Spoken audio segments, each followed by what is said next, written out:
Buenos días, mi nombre es Emiliana Cerezo y hoy les voy a leer acerca del miedo. Uno de los impactos psicosociales generado por las estrategias de control social y de represión política implantadas por el Estado mexicano es el miedo, el pánico y, alcanzando su expresión máxima, el terror. Pues bien, el miedo, el pánico y el terror pueden paralizar a los individuos, a las familias, a las comunidades, a las organizaciones y a la sociedad en su conjunto para inhibir cualquier acto de protesta, de organización o de lucha social. Un impacto psicosocial de gran magnitud es el miedo. Entonces, hablemos de él. Alguno de ustedes seguramente ha sentido miedo alguna vez. ¿Han sentido pánico o han sentido terror? Todos hemos experimentado el miedo alguna vez a lo largo de nuestra vida. Miedo a algo, a alguien o a alguna situación, entre otras cosas. Pues bien, ya que lo hemos experimentado, entonces hablemos de su definición y más. El miedo es considerado como una emoción que, junto con otras emociones, han sido esenciales para la comunicación y la sobrevivencia del ser humano y de otras especies. Desde hace relativamente poco, con el desarrollo de la ciencia y de las neurociencias específicamente, logramos saber actualmente que esta emoción es considerada como un estado mental que surge de nuestro cerebro. Gracias al estudio de las bases neurológicas y anatómicas, sabemos que esta emoción se ha conservado evolutivamente como un mecanismo de defensa ante un peligro inminente. En el curso de la evolución, los organismos que tuvieron miedo ante diversas situaciones fueron los que sobrevivieron. Nosotros, como especie y otras especies, hemos sobrevivido. Incluso se considera que esta emoción es indispensable para la sobrevivencia de la especie. El miedo es una respuesta natural del ser humano ante un estímulo. Este estímulo se compone de la amenaza de daño a la integridad física y o psíquica o incluso a los bienes materiales. Existen dos reacciones naturales derivadas del miedo. Una de activación, que a su vez tiene dos respuestas, que pueden ser la huida o el ataque, y otra de parálisis, las cuales se presentan también en los grupos sociales, como en las familias, las comunidades, las organizaciones y en la sociedad misma.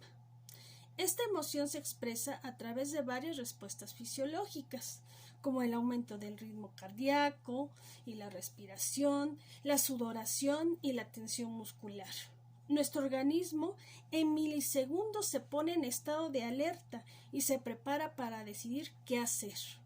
Asimismo, cuando se experimenta el miedo, también se puede experimentar angustia, incertidumbre, impotencia, alteración del sentido de la realidad, que puede ser la confusión, y lo que puede resultar de gran relevancia, una inmensa sensación de vulnerabilidad. La persona que tiene miedo también puede estar la mayor parte del tiempo hiperalerta. Pero, ¿qué pasa cuando este miedo se va haciendo más intenso? Así es, se convierte en pánico y el grado máximo del miedo es el terror. Es un impacto psicosocial nodal entre los impactos psicosociales. El terror finalmente aniquila la posibilidad de que la víctima huya o se defienda, la inmoviliza, la paraliza. Sabemos lo que es el miedo, lo conocemos por propia experiencia. He aquí unos ejemplos cotidianos de miedo. Miedo a salir en las madrugadas o en las noches solas, ¿verdad? En lugares semidesiertos, ¿verdad? ¿Por qué? Porque puede ahí estar la amenaza de poder ser violentada, de poder ser secuestrada, de poder ser agredida sexualmente, sobre todo en mujeres, aunque también hay hombres que tienen miedo. Miedo a, por ejemplo, ser asaltados en el microbús cuando vamos de trabajo a casa o de casa a trabajo. Miedo a dar el tema sobre el miedo. Este miedo puede ir creciendo y tienen en común la vivencia, ¿verdad? Más bien, Estas experiencias tienen en común la vivencia del miedo y pueden provocar también angustia e incertidumbre, pero lo más probable es que a pesar del miedo se continúe realizando las actividades cotidianas. Hasta ahí queda, porque efectivamente la mayoría de nosotros hemos podido vivir con miedo a lo uno o a lo otro. Esta emoción es relativamente fácil de controlar, pues nuestro cerebro ya no envía señales del estímulo a una estructura primitiva del mismo, y eso hace que conscientemente tomemos las riendas de nuestros temores. Finalmente, nuestro aparato psíquico busca un equilibrio para no sufrir tanto desgaste y no nos volvamos locos. Ahora, hay ejemplos que nos pueden provocar miedo y pánico. Es decir, no sería como el miedo natural a salir en la madrugada a esperar el microbús en tu calle desierta, sin ninguna persona.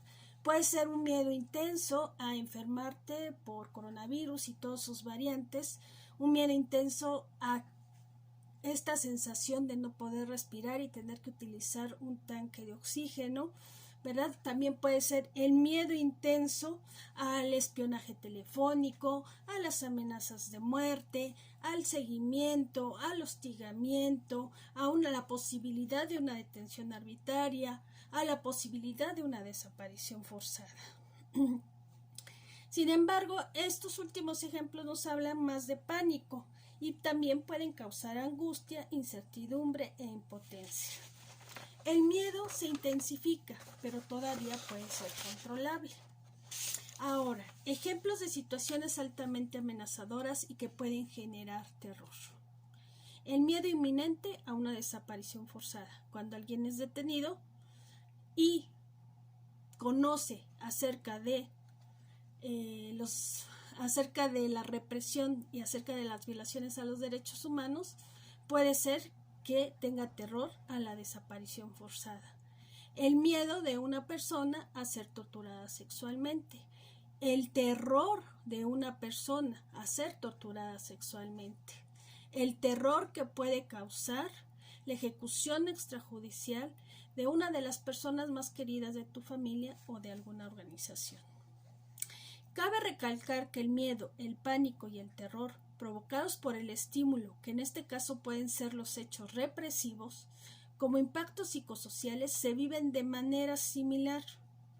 Puede aumentar, disminuir o quedar como estaba esta emoción llamada miedo. También es importante señalar que para lo que a unas personas esta experiencia subjetiva es miedo, para otras personas es terror. Y esto depende de los estímulos, en este caso de los hechos represivos, de la intensidad de los mismos, la sistematicidad y de la temporalidad principalmente. Sin embargo, esta experiencia subjetiva del miedo o del terror también depende de las características de cada persona, de cada familia, de cada organización y cada comunidad, así como de las características de la sociedad en su conjunto. El miedo puede ser el miedo a lo desconocido, a que pase algo surja que no sabemos muy bien qué es, y el miedo a lo conocido. Por ejemplo, el miedo a los hechos represivos, el miedo a la represión. El miedo a lo desconocido produce mucha incertidumbre, que es más difícil de abordar.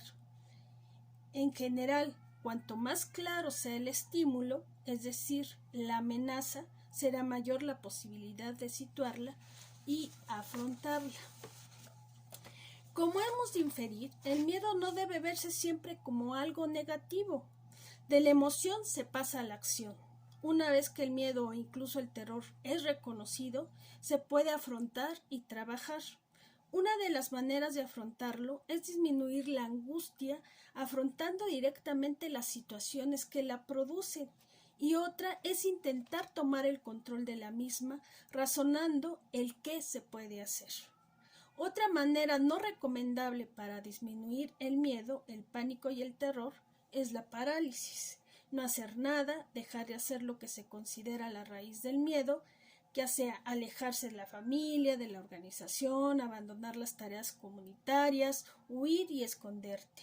No obstante, existen otros mecanismos de afrontamiento positivos para trabajar el miedo, como son reconocerlos en su justa dimensión,